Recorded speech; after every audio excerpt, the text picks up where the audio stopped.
Genesis chapter 6 verse 8. But Noah found favor in the eyes of the Lord. This is the account of Noah.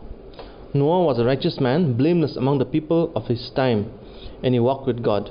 So here we begin the story of Noah, and we see that he was very different from his generation, who were filled with sin and filth and corruption, and had even mixed their blood with the fallen angels, and thus creating Nephilim.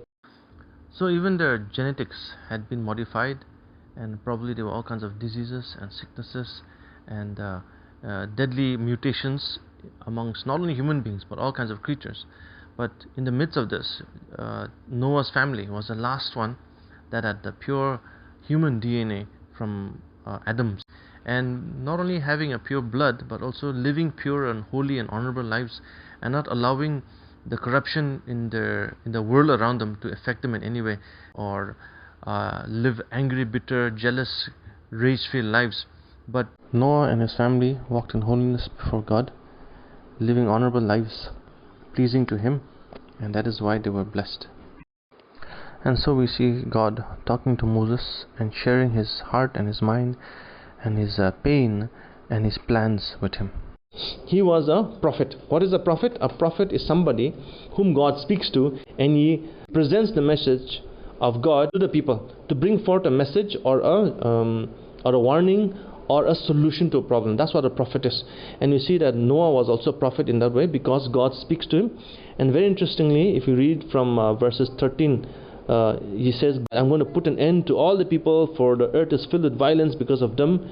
I am surely going to destroy both them and the earth.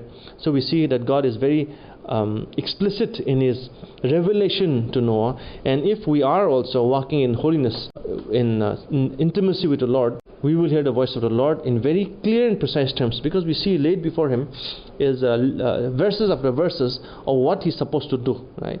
And the beautiful thing is, in verse 22, it ends by saying Noah did everything just as God commanded him.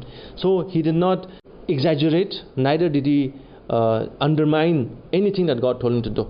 He was very precise, and he proved his righteousness by his actions, right? So in a similar way, when God speaks to us, we must complete the action, because we may begin well, but to end well is also very important. In fact, it's more important to end well than to begin well. So if God is speaking to you, then follow through with his full instructions. And when you do that, then of course you'll be promoted to the next level. So my encouragement for you today is follow through on whatever God is telling you to the T, so that you may be promoted and blessed to the next level. God bless you.